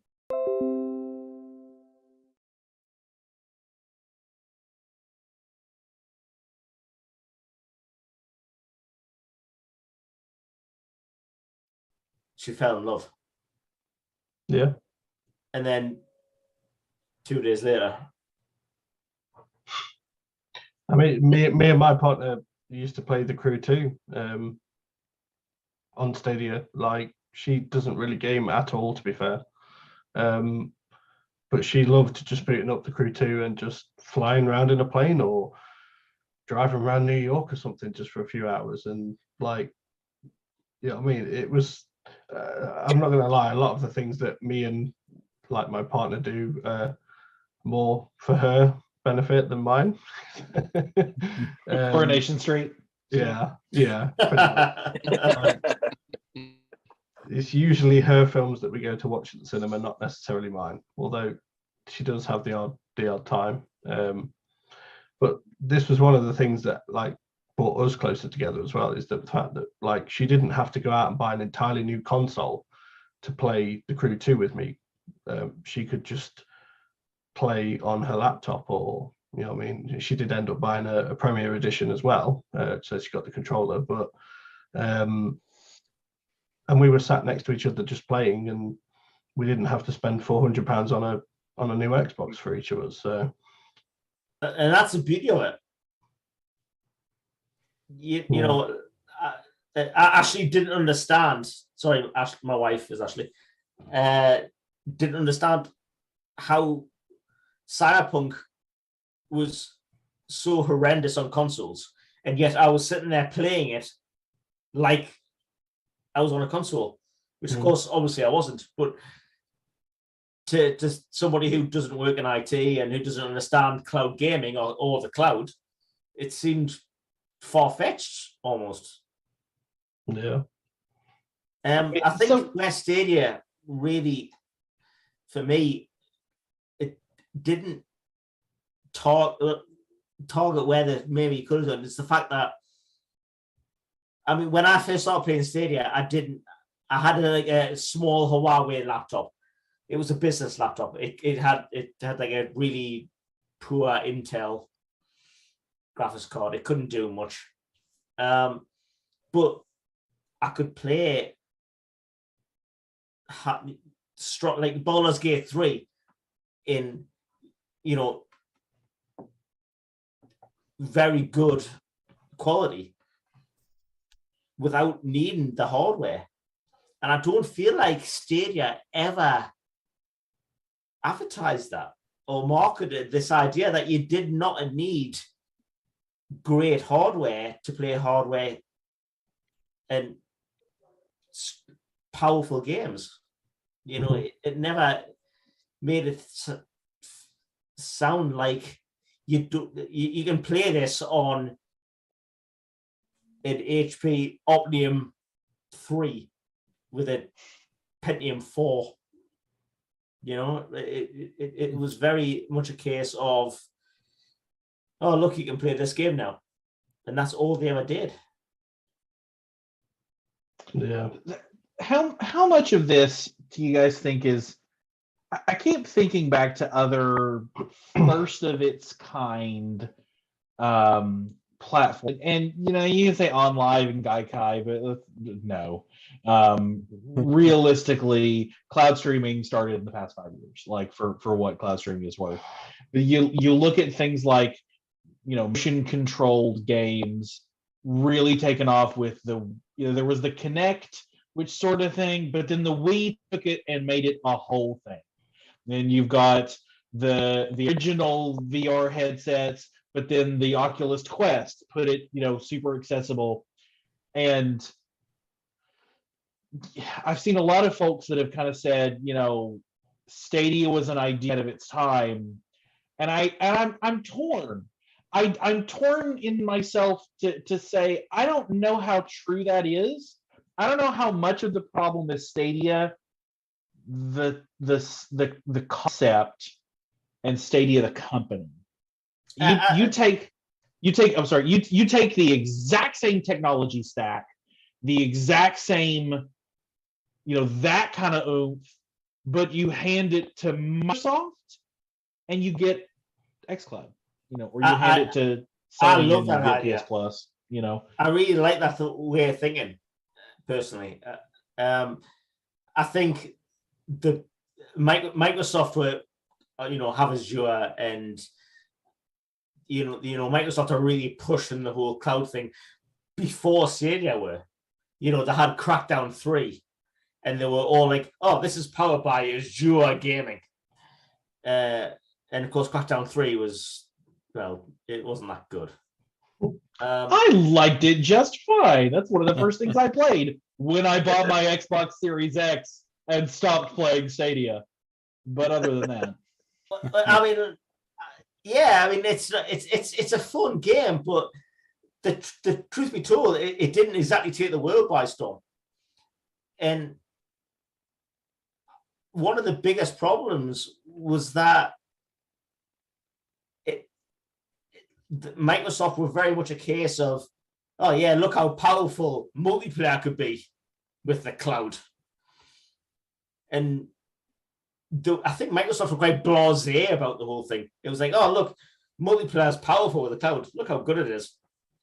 But it was never a case of gaming all roundly better. Stadia, I believe, were the first people to go, if you want to play single player gaming, the cloud can do that for you, and it'll do it really well.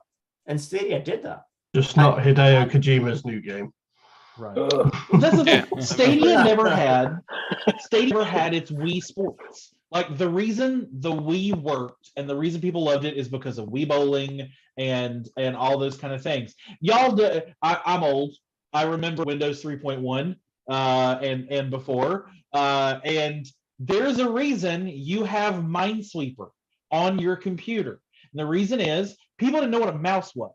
And they had to be taught there's certain things you do with a left click and there's certain things you do with a right click. And this is how we teach you, solitaire is on your computer to teach you about dragging and dropping with the mouse. The whole Google or the whole Microsoft Game Suite, they never had that. They never had their Super Mario World or their Super Mario 64. It all goes back to Nintendo being the people. I mean, really, Nintendo are the ones who lead off a new generation and land it. They never had their Breath of the Wild. The Switch was great, but having Breath of the Wild on your big screen or your little screen, I can take this amazing game anywhere, or I can watch it on my giant TV and play it there, sold the Switch to a lot of people. And Stadia never had that.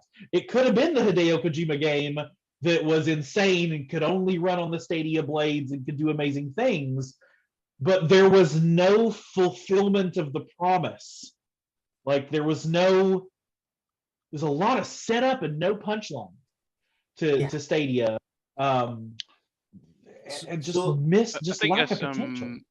When you mentioned the Hideo Kojima game and xCloud, I think it highlights there that the poor decision making of the people at the top of Stadia, because Hideo Kojima has been a big advocate for cloud gaming. He's said that several times. And if Hideo Kojima comes to you and says, "Hey, I've got a fantastic idea for a game, I'll make it exclusive to Stadia," you'd have to turn around and say no. But then you look, Hideo Kojima then obviously when Stadia said no, he spoke to Xbox. And Phil Spencer's going, "Hey, Hideo, here's the money. Let's make this happen." You know what I mean? Because they know a Hideo Kojima game on xCloud and a cloud exclusive game it's gonna push your service, isn't it? If Gordon Ramsay comes to your house and says, "I want to cook you dinner," you don't go, "I'm kind of full." Yeah. Like, what are you doing? When you close Stadia Games and Entertainment, Xbox comes along. Well, that's okay. We'll open up our own. That was exactly studios. That was my question.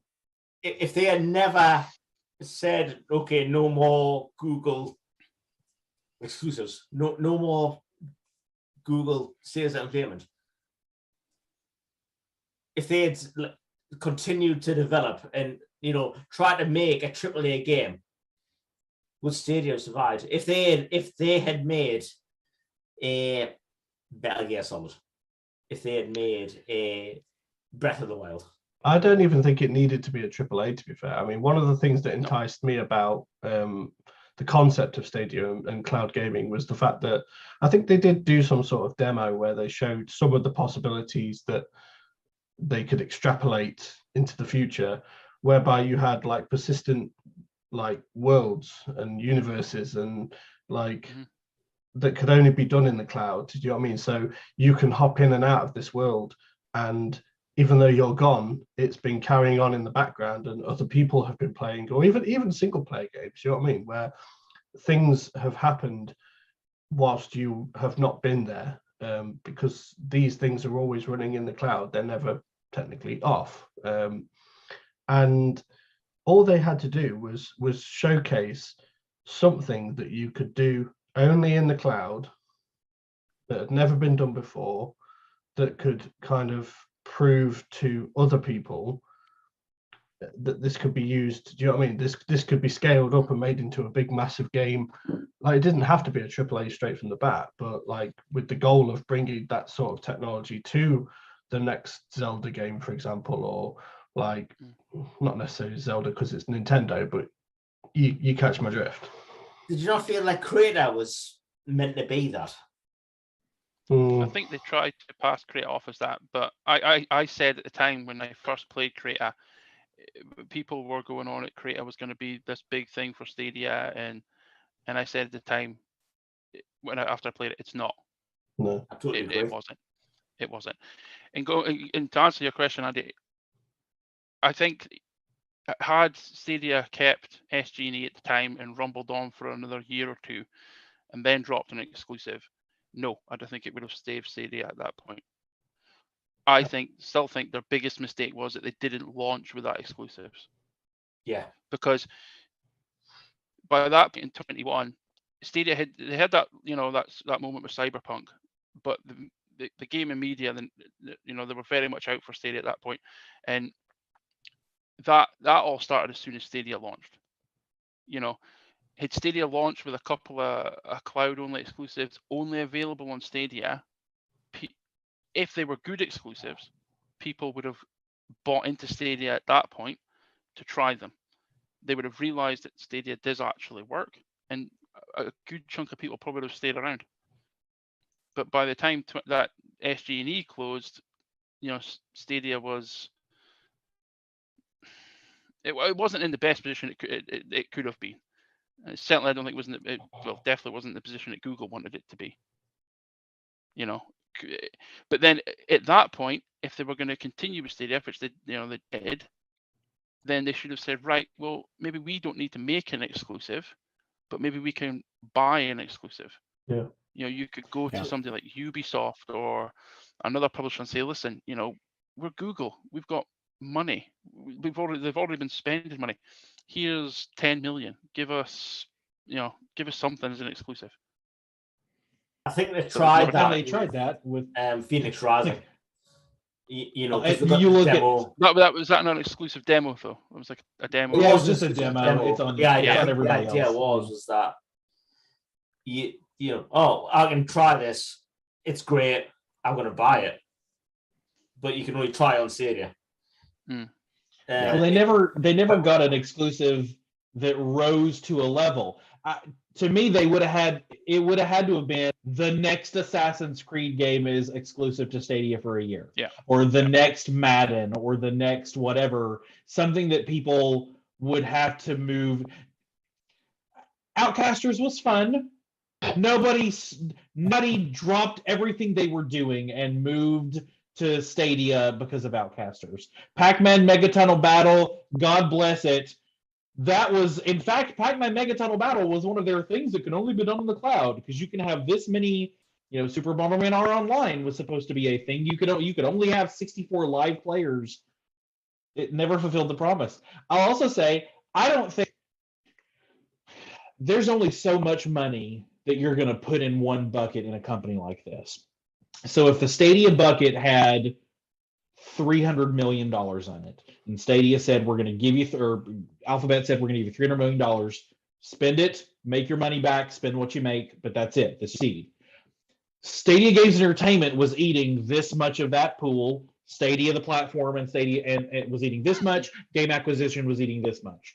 And they closed SG&E with presumably to then reroute that money to platform games.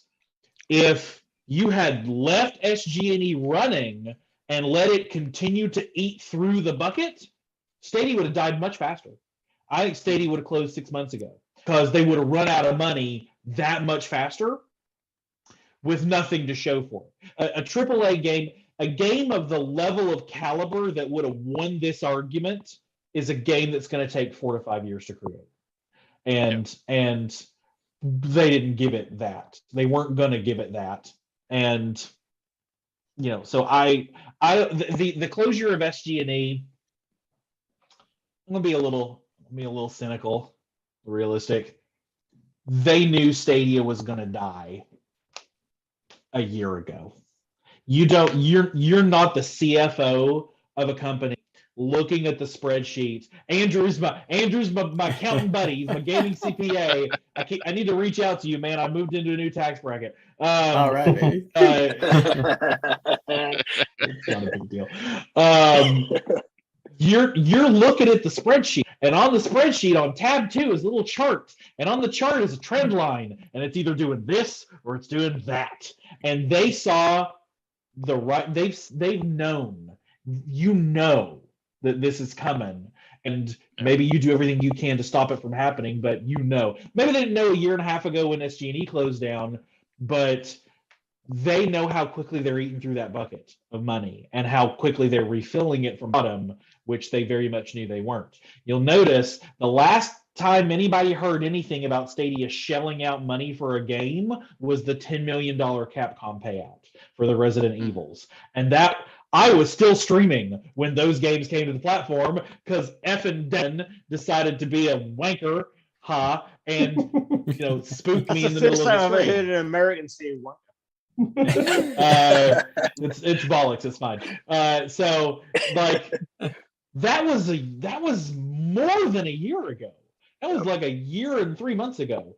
There have been no news, and then this year, 50 games, 52, 53, and it's October tomorrow.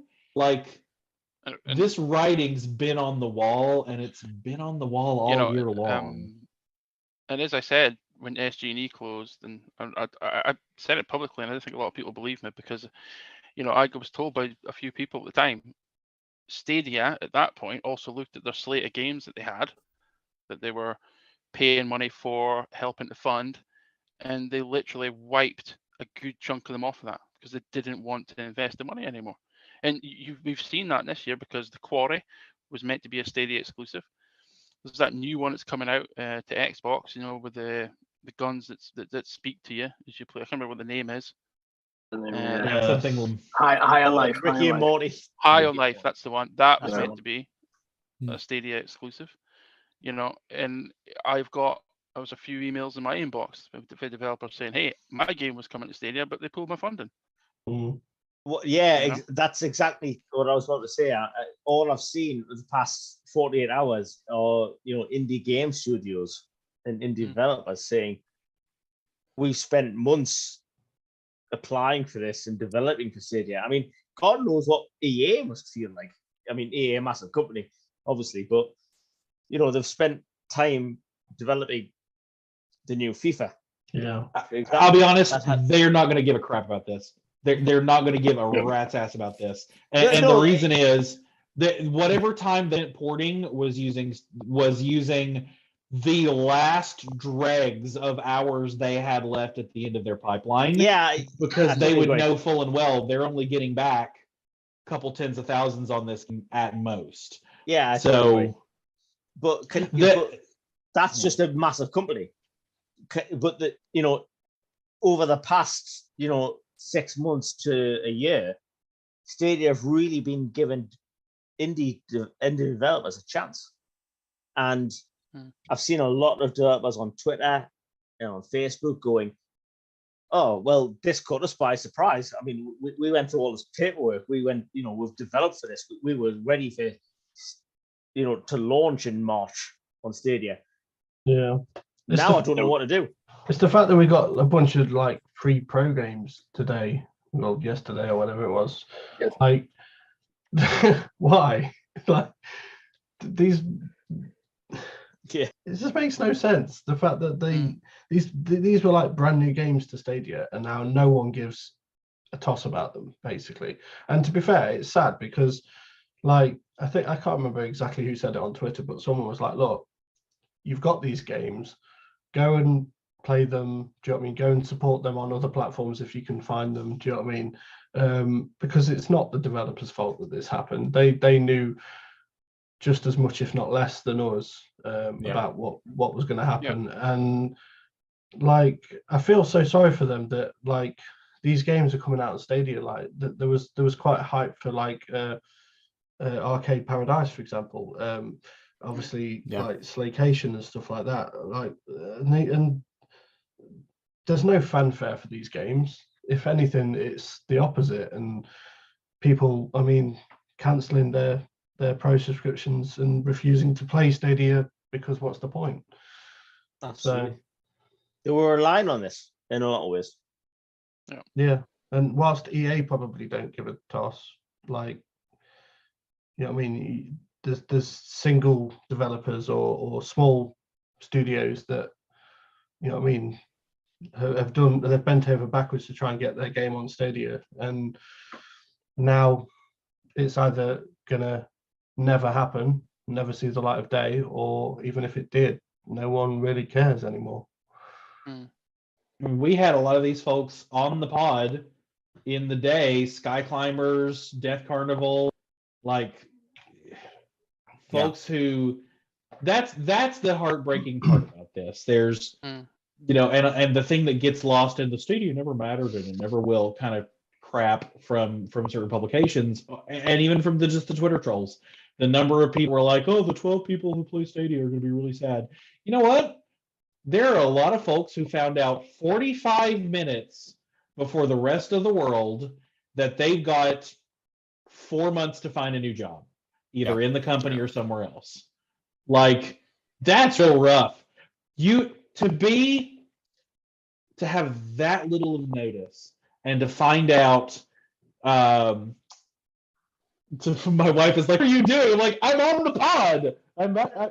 Yeah, it's live. Yeah, you can't see. She's not used to it anymore. She's not used to it. It's God. Yeah, everybody says hi. Yeah, Dan and Lee and everyone say hi. Yeah. They can. So imagine.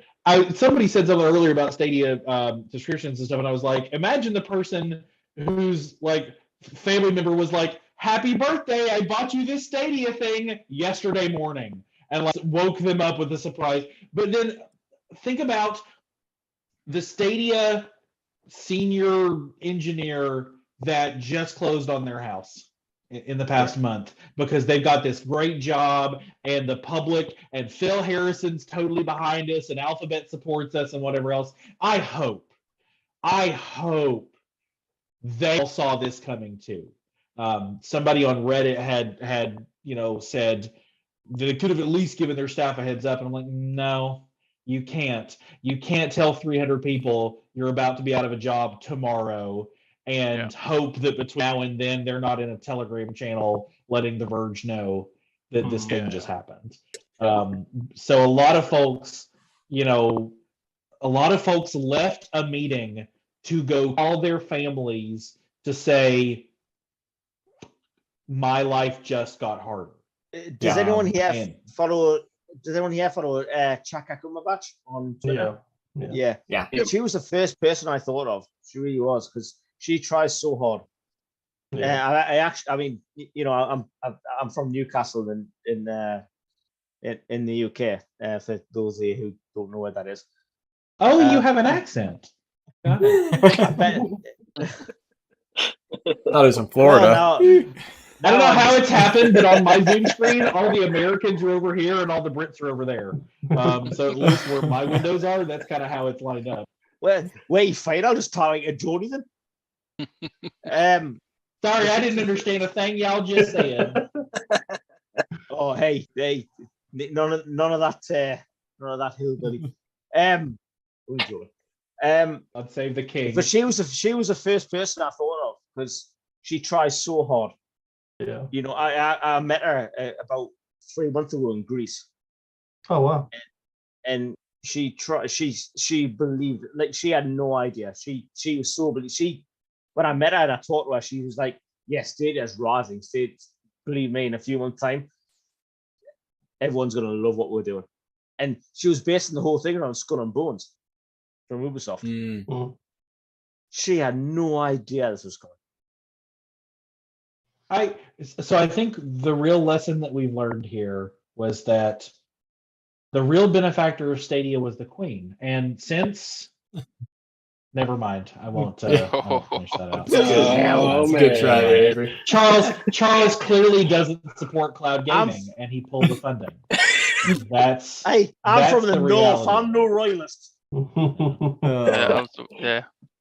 I think the lesson I've learned is don't like anything ever, because nothing is ever permanent. Don't like anything produced by Google. Well, just anything ever. No companies though. Just exist in a joyless void, and you can never be disappointed. That's my take home from this. I think today as well has been, and I shared it with some of you guys in our group, that some of the developers, obviously, because they've spoken to today and they've come back and said, this really affects us because our game, we were going to rely on our Stadia revenue and this and that, and But at the same time, it shows that in some parts of the Stadia community, there are still some better people out there, because I put a tweet out saying, well, maybe an avenue for some developers is they could opt their game into GeForce Now if their game's coming to Steam or the Epic Game Store. And, if they get 100 sales or a couple hundred sales, it's a little bit extra money for them. And my Twitter followers, when I put that out, dropped like by a huge amount. And I thought, my word, there's still some people really that bitter out there that when, if something like that can help a developer, because they're feeling it, because they're relying on their game coming to Stadia. If they can get the game on GeForce Now and it sells a few hundred copies and it's a little bit extra money for them, then go for it. If I can do something, as I've offered a few of them today, I said that maybe I can put you in contact with somebody in the GeForce Now team, and if that helps, and if I can do that, absolutely. I think it just shows there's still some, as good as the Stadia community is, there's still some people there that are very, when it comes to some of the other cloud services, there's still some bitter people in there. I can't see why anybody wouldn't want a developer or wouldn't want to share a post that could give a developer another avenue to help their revenue, given what's happening. But there you go. They'll come around. All those game devs, Lee's he's offering to be an agent for you to help you, transition your games, open up a new service. Yeah. No, that's. I think the guy I talked to at GeForce Now will probably hate me, but the emails I'll send him. But he won't. He won't. He's absolutely amazing. I said it to him earlier. He's an absolute star and an amazing dude, amazing guy. Yeah. No, that's awesome. And you guys, we've obviously gone about an hour over our plan. I do want to end on some actual good news. I had seen this Verge article saying that Ubisoft is actually going to allow you to transfer your Stadia purchases to PC. So if you're a PC gamer, then this is great news. I'm curious if Google's going to refund us those purchases and we're going to be able to transfer. So we may be able to quote unquote get a Ubisoft game for free. I haven't necessarily fact checked that article yet, so that's just leave that as is. But hopefully that's great news. And I've seen quite a few support from a lot of other companies. So this is just great to see that if Ubisoft does that, that's really cool, especially because they've been a supporter of Stadia since day one. Obviously with AC Odyssey being the Project Stream title. So, but before we close out for the evening, you guys, big shout out to our supporters on YouTube. We had Gaming Advocate and Dom with Super Chats. You guys are awesome. Also with Patreon, we have Giovanni, a nice fluffy there. And for YouTube, we have our gold supporter, Dan the Man. In the silver group is the Gaming CBA and Geek to Sneak. And thanks, guys. Thanks to the bronze members as well who have donated to those who have donated to the Ko-Fi platform. It means so much to us as we try to continue to grow the gaming community as a whole. In upcoming Gaming Source Network happenings, we do have my stream, the Break-Even Point, happening this Wednesday. So make sure to swing on by for there. There's also just tweeted out on the Gaming Source Network tweet that I'm curious, should I stream Stadia content or not? Let me know on that tweet if we want to continue to stream it or not. So give me a heads up. But also thank you to everyone who joined us live. We had so many people in chat, you guys. Sorry we couldn't read you. We were just kind of hashing things out with the 6 of us on the Zoom call. But thank you to all who joined us on the call. Please find all of our links down in the description below to where you can follow us on Twitter and more. The hosting here is genuinely provided by Rock. If your business is looking for a tech powerhouse to launch the next big app, want to implement some cutting-edge AI, or simply need the best web development money can buy, check out all the services provided by rock.co.uk. And if you haven't already, please remember to subscribe to our channel, and ring that bell to be notified whenever we go live or post new videos. I've been your host, Andrew, and on behalf on the Gaming Source Network, you guys, your number one source for all things gaming, thank you for joining us for the Gaming Source Network Roundtable, and have a wonderful night. Good night, guys. Have a good one. Bye, everybody. Bye. Peace.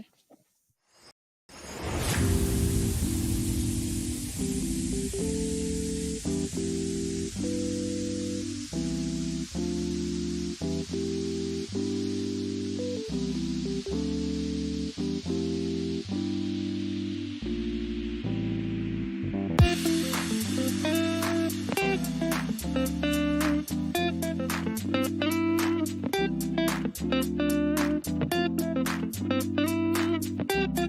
Bye.